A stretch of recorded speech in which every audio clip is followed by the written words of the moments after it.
আজি আমি নাগৰিকত্ব আইন 1955 কথা আলোচনা কৰিম। ইয়াৰ লগতে নাগৰিকত্ব এমেন্ডমেন্ট এক্টৰ কথাও আলোচনা কৰিম। সংবিধানত 26 জানুৱাৰী 1950 চনত কোন ভাৰতীয় নাগৰিক আছিল আৰু কোন কোন নাগৰিক নাছিল। ইয়াৰ অৰ্থ 1950 চনত বা তাৰ আগত কোন নাগৰিক আছিল আৰু কোন নাছিল। কিন্তু সেই একে খবৰ আমি নাগৰিকত্ব 1955 চনৰ আইনৰ পৰা পাওঁ। ভাৰতীয় নাগৰিকত্ব আইন 1955ৰ অধীনত কেনেকৈ এজন লোকে নাগৰিকত্ব লাভ কৰিব পাৰিব আৰু কেনেকৈ হেৰুৱাব পাৰিব। প্ৰথমতে ক'বলৈ ওলাইছো নাগৰিকত্ব কেনেকৈ লাভ কৰিব পাৰি। নাগৰিকত্ব লাভ কৰিবলৈ আমাক আইনখনে 5টা উপায় দিছে। এই 5টা উপায় হৈছে জন্মসূত্ৰে, বংশগত, পঞ্জীয়নৰ দ্বাৰা, প্ৰাকৃতিকীকৰণৰ দ্বাৰা আৰু অঞ্চলৰ অন্তৰ্ভুক্ত কৰা। ইয়াত আমি দুটাই বস্তু বুজিব লাগিব বা কোন শ্ৰেণীৰ লোকৰ লগত এই আবেদন হ'ব। দ্বিতীয় কথা বুজিব লাগিব যে ইয়াৰ কণ্ডিশ্যন বা চৰ্ত কি। ধৰি লওক আপুনি ভাৰতৰ নাগৰিকত্ব ল'ব লাগে, তেতিয়া আপুনি চাব লাগিব যে কোনটো কেটেগৰী আপোনাৰ লগত কাৰ্যকৰী হয় আৰু তাৰ পাছতে প্ৰত্যেক কেটেগৰীতে আপোনাৰ এটা চৰ্ত থাকিব আৰু সকলো চৰ্তকে ছেটিছফাই কৰি আপুনি ভাৰতৰ নাগৰিক হ'ব পাৰিব। সকলোতকৈ আগত আমি এটা অভাৰভিউ চাওঁ। যদি আপুনি ভাৰতত জন্ম হৈছে তেতিয়া জন্মসূত্ৰে কেটেগৰীত পৰিব। যদি আপুনি ভাৰতৰ বাহিৰত জন্ম হৈছে আৰু আপোনাৰ অভিভাৱক ভাৰতত জন্ম হৈছে তেতিয়া তেওঁলোকৰ বাবে বংশগত কেটেগৰীত হয়। এইটো কেটেগৰী হৈছে পঞ্জীয়নৰ দ্বাৰা, মানে যোনজন ভাৰতৰ হয় কিন্তু এতিয়া ভাৰতৰ বাহিৰত থাকে। এইটো কেটেগৰী প্ৰাকৃতিকীকৰণৰ, মানে ব্যক্তিজন ভাৰতৰ প্ৰকৃততে নহয় কিন্তু ভাৰতৰ নাগৰিকত্ব ল'ব বিচাৰে। এইটো কেটেগৰী ফৰেন থকা ব্যক্তিসকলৰ বাবে, যোনে ভাৰতীয় নাগৰিকত্ব ল'ব বিচাৰে। প্ৰকৃততে যিজন ব্যক্তি ভাৰতীয় হয় আৰু ভাৰতীয় নাগৰিকত্ব ল'ব বিচাৰে।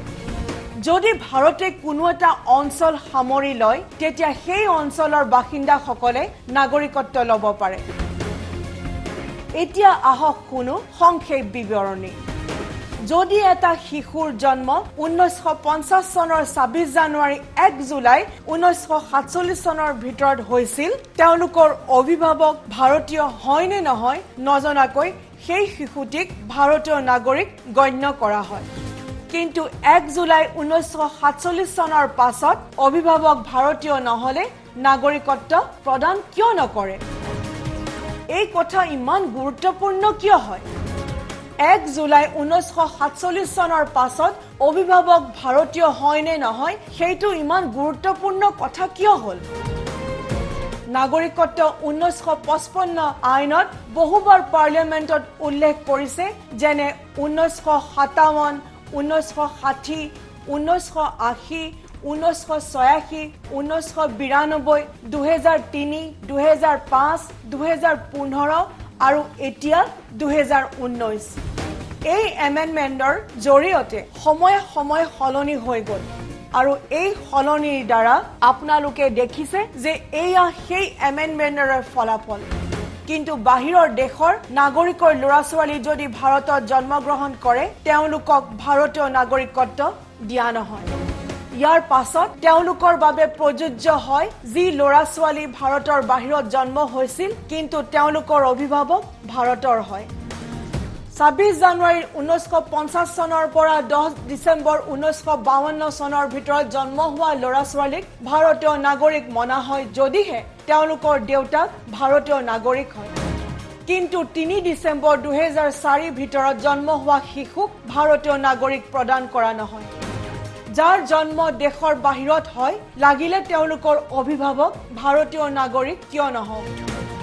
তেওঁলোকে যদি ভাৰতীয় নাগৰিকত্ব ল'ব বিচাৰে তেতিয়া শিশুটিৰ অভিভাৱক গৈ এবছৰৰ ভিতৰত শিশুটিৰ পঞ্জীয়ন কৰিব লাগিব এতিয়া আহিছো যোনবিলাক প্ৰকৃততে ভাৰতীয় হয় পাকিস্তান আফগানিস্তান নেপাল শ্ৰীলংকা ভূটান আদিৰ দৰে ঠাইৰ বাহিৰে বেলেগ দেশৰ নাগৰিক হয় যাৰ ওচৰত কেতিয়াবা নহয় কেতিয়াবা ভাৰতীয় পাছপোৰ্ট থাকে চাৰিটা জেনেৰেশ্যনৰ ভিতৰত এটা জেনেৰেশ্যনৰ ওচৰত হলেও ভাৰতীয় পাছপোৰ্ট থাকে বা ভাৰতত জন্ম লৈছিল নহলে দেশ স্বাধীন হোৱাৰ পাছত দেশৰ অংশ হয় তেনে লোকক ভাৰতীয় নাগৰিকত্ব প্ৰদান কৰা হয় এতিয়া আহিছো নাগৰিকত্ব এমেণ্ডমেণ্ট আইনৰ কথা ক'বলৈ পাৰ্লিয়ামেণ্টত নাগৰিকত্বৰ আইনৰ কথা বহুবাৰ কোৱা হৈছে 1957 চন 1960 1985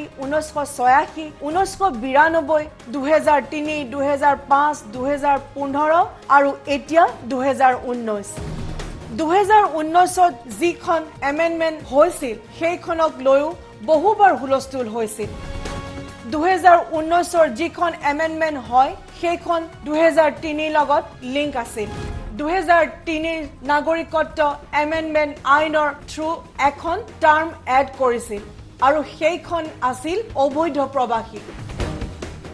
প্ৰবাসী সেই ধৰণৰ মানুহৰ লগত প্ৰযোজ্য হয় যি মানুহে নিজৰ লগত কোনো ধৰণৰ নথিপত্ৰ আৰু ভিসা নোহোৱাকৈ ভাৰতত সোমাইহি আৰু ভিসা শেষ হোৱাৰ পৰ্যন্ত ভাৰততে বসবাস কৰি থাকে আৰু সেই তেওঁলোকৰ বাবে কোনো ধৰণৰ কেটেগৰী প্ৰযোজ্য নহয় কিন্তু হিন্দু শিখ বুদ্ধিষ্ট জৈন এই সকল লোকৰ মাজত এই নিয়ম প্ৰযোজ্য নহয় তেওঁলোকৰ ধৰ্মৰ আধাৰত অবৈধ প্ৰবাসী ঘোষণা কৰা নহয় কোনো ধৰণৰ নথিপত্ৰ বা ভিসা এক্সপায়াৰ নোহোৱাকৈ তেওঁলোকে ভাৰতীয় নাগৰিকত্ব আইনৰ ভিতৰত পৰে আৰু এই লৈয়ে বহু বিবাদ চলি আহিছে আমি দেখিলো যে কিদৰে নাগৰিকত্ব আইনৰ দ্বাৰা নাগৰিকত্ব লাভ কৰিব পাৰো এতিয়া জানো আহক নাগৰিকত্ব আইন 1955ৰ অধীনত কেনেকৈ এজন লোকে নাগৰিকত্ব হেৰুৱাব পাৰে নাগৰিকত্ব হেৰুৱা ইয়াত তিনিটা প্ৰক্ৰিয়া আছে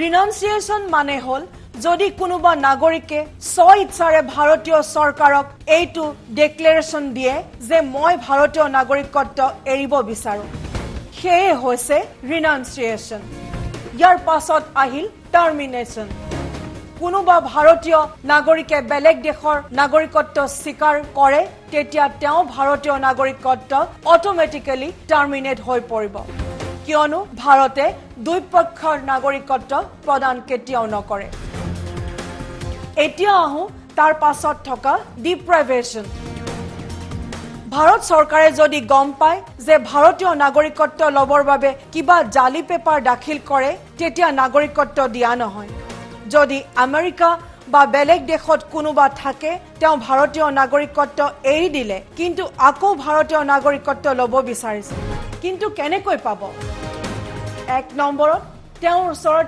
OCI কাৰ্ড আছেনে মানে ওভাৰসিজ সিটিজেনশিপ কাৰ্ড বনাই থোৱা আছেনে যদি OCI কাৰ্ড বনোৱা নাই তেন্তে ভাৰতত আহি 7 বছৰ বাস কৰাৰ পাছত পঞ্জীয়ন কৰিব লাগে আৰু এয়াই হৈছে তৃতীয় পদ্ধতি যদি কোনো ব্যক্তি 5 বছৰলৈকে অধিক OCI হোল্ডাৰ হয় তেতিয়া ভাৰতলৈ আহি 1 বছৰ থাকি তাৰ পাছত ভাৰতৰ নাগৰিক হিচাপে পঞ্জীয়ন কৰিব পাৰিব ব্যুৰো ৰিপৰ্ট টাইম 8